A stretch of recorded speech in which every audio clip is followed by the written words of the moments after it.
2026 നിയമസഭാ തെരഞ്ഞെടുപ്പിൽ അതിവേഗം സ്ഥാനാർത്ഥി നിർണയം പൂർത്തിയാക്കുവാനാണ് കോൺഗ്രസ് നേതൃത്വം ആലോചിക്കുന്നത്.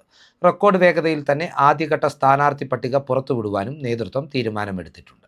ഇപ്പോൾ പുറത്തുവരുന്ന റിപ്പോർട്ടുകൾ അനുസരിച്ച് ഫെബ്രുവരി 22-ാം തീയതി തന്നെ കോൺഗ്രസിൻ്റെ ആദ്യഘട്ട സ്ഥാനാർത്ഥി പട്ടിക പുറത്തിറങ്ങുമെന്നാണ് അറിയാൻ കഴിയുന്നത്. കോൺഗ്രസിൻ്റെ സിറ്റിംഗ് MLA-മാരിൽ 2 പേരൊഴികെ മറ്റെല്ലാവരും തന്നെ മത്സര രംഗത്തുണ്ടാകുമെന്നും അറിയാൻ കഴിയുന്നു. പാലക്കാട് നിയോജക മണ്ഡലത്തിൽ പാർട്ടിയിൽ നിന്ന് പുറത്തായ രാഹുൽ മാങ്കൂട്ടത്തിന് മത്സരിക്കുവാൻ കോൺഗ്രസ് നേതൃത്വം അവസരം നൽകുകയില്ല.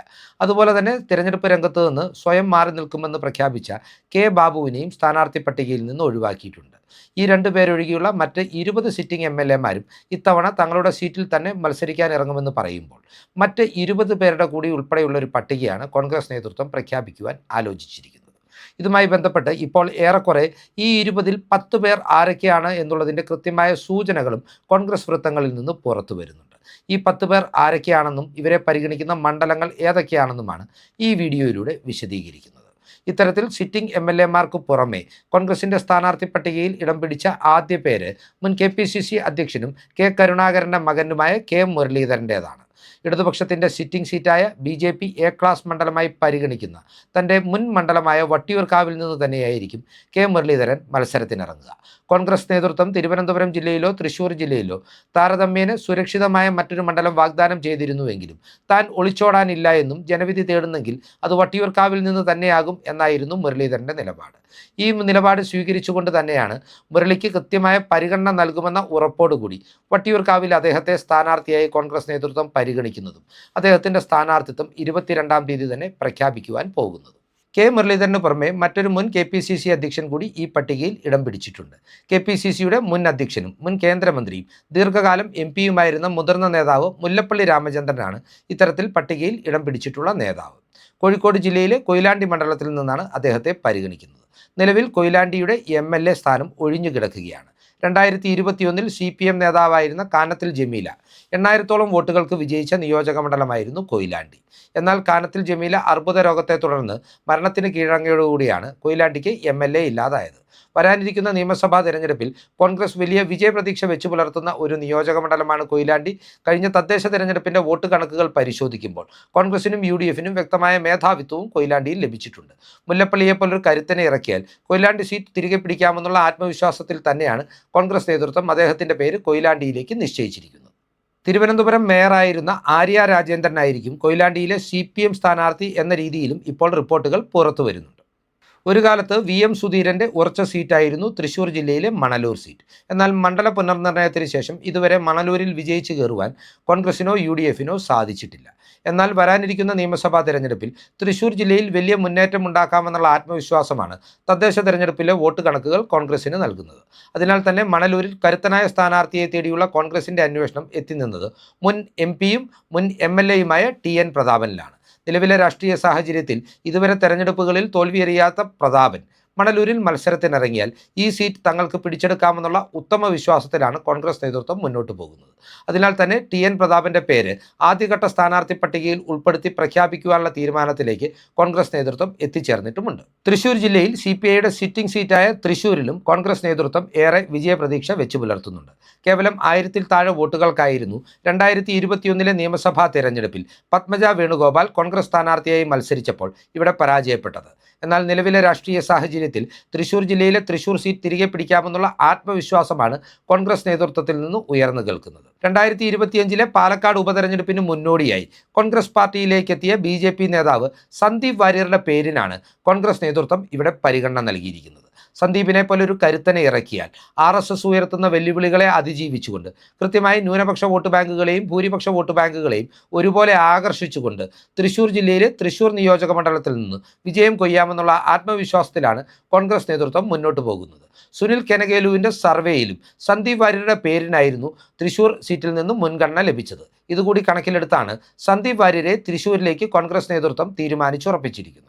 2011-ലും 2016-ലും CPM-ന്റെ ഉറച്ച കോട്ടയായിരുന്ന തൃത്താലയിൽ നിന്ന് കോൺഗ്രസിന് വേണ്ടി വിജയം നേടിയ വ്യക്തിത്വമാണ് യുവ നേതാവായ VT ബൽറാം. എന്നാൽ 2021 നിയമസഭാ തെരഞ്ഞെടുപ്പിൽ ശക്തമായ ഇടതു തരംഗത്തിന്റെ കൂടി ആനുകൂല്യത്തിൽ പാലക്കാടിന്റെ മുൻ MP ആയിരുന്ന MP രാജേഷിനെ കളത്തിലിറക്കിയാണ് CPM ഈ സീറ്റ് തിരികെ പിടിച്ചത്. എന്നാൽ ഇത്തവണ എന്തു സംഭവിച്ചാലും തൃത്താല തിരികെ പിടിക്കണമെന്നുള്ള വാശിയിൽ VT ബൽറാമിനെ തന്നെ വീണ്ടും കളത്തിലിറക്കുവാനുള്ള തീരുമാനത്തിലേക്ക് കോൺഗ്രസ് നേതൃത്വം എത്തിയിട്ടുണ്ട്.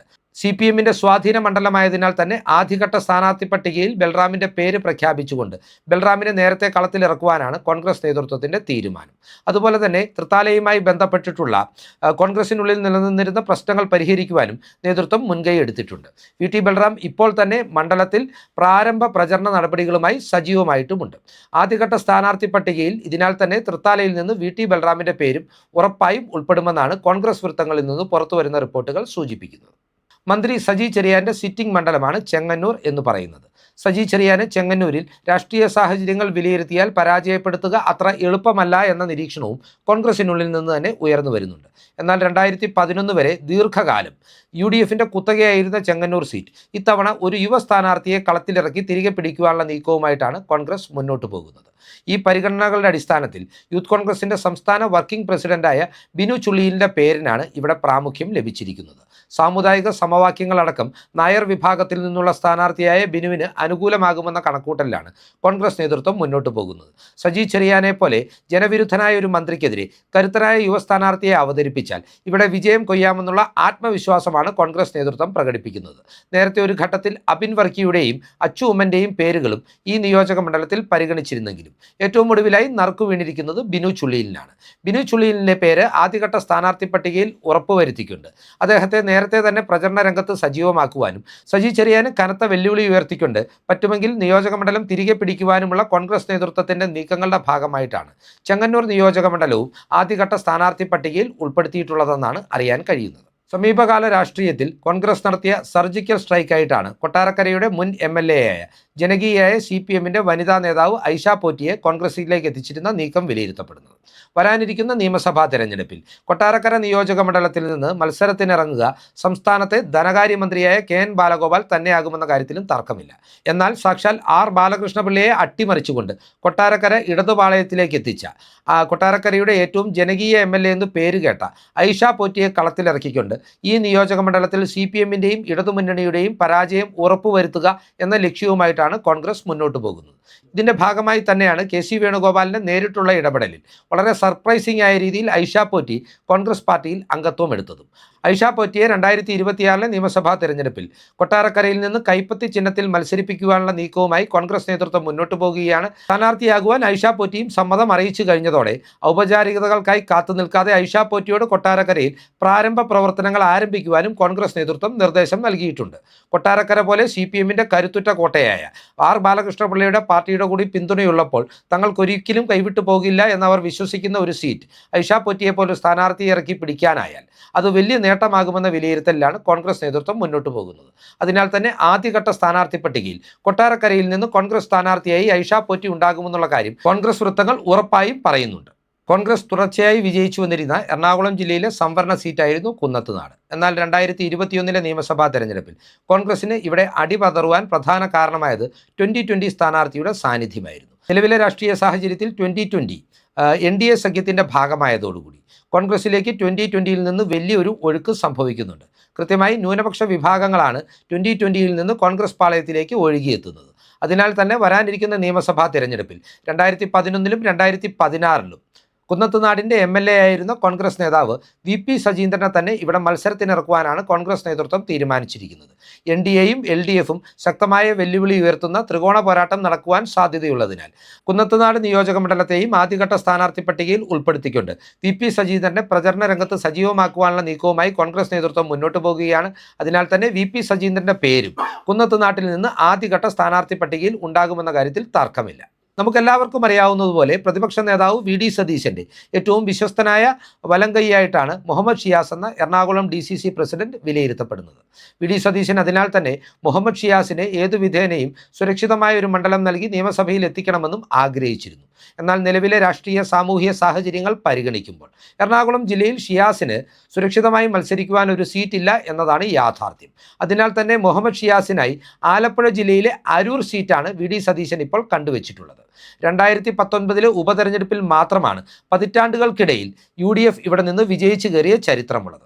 എന്നാൽ മുഹമ്മദ് ഷിയാസിനെ പോലെ കരുത്തനായ ഒരു സ്ഥാനാർത്ഥിയെ ഇറക്കിയാൽ CPMന്റെ ഈ പൊന്നാപുരം കോട്ട തകർക്കാമെന്നുള്ള ആത്മവിശ്വാസമാണ് VD സതീശൻ നേതൃത്വത്തിന് നൽകിയിട്ടുള്ളത്. അതിനാൽ തന്നെ 2026 നിയമസഭാ തെരഞ്ഞെടുപ്പിൽ എറണാകുളം DCC അധ്യക്ഷനായ മുഹമ്മദ് ഷിയാസ് കോൺഗ്രസിന്റെ സ്ഥാനാർത്ഥിയായി അരൂരിൽ നിന്ന് മത്സരരംഗത്തുണ്ടാകുമെന്ന കാര്യത്തിലും ഇപ്പോൾ തർക്കമില്ല. CPMന്റെ ഉരുക്കുകോട്ടയായതിനാൽ തന്നെ ഷിയാസിനെ നേരത്തെ തന്നെ പ്രചരണ രംഗത്ത് സജീവമാക്കുവാനുള്ള നീക്കങ്ങളുടെ ഭാഗമായിട്ടാണ് അരൂർ നിയോജക മണ്ഡലത്തെയും ആദ്യഘട്ട സ്ഥാനാർത്ഥി പട്ടികയിൽ കോൺഗ്രസ് നേതൃത്വം ഉൾപ്പെടുത്തിയിട്ടുള്ളത്. ഇത്തരത്തിൽ സിറ്റിംഗ് MLAമാർക്ക് പുറമെ കോൺഗ്രസിന്റെ ആദ്യഘട്ട സ്ഥാനാർത്ഥി പട്ടികയിൽ ഇടം നേടുന്ന നേതാക്കളെയും അവരുടെ മണ്ഡലങ്ങളെയും പരിചയപ്പെടുത്തുന്ന വീഡിയോ ഇവിടെ അവസാനിപ്പിക്കുകയാണ്. കൂടുതൽ രാഷ്ട്രീയ വാർത്തകൾക്കും വിശകലനങ്ങൾക്കുമായി ഞങ്ങളുടെ ചാനൽ സബ്സ്ക്രൈബ് ചെയ്യുക. നന്ദി.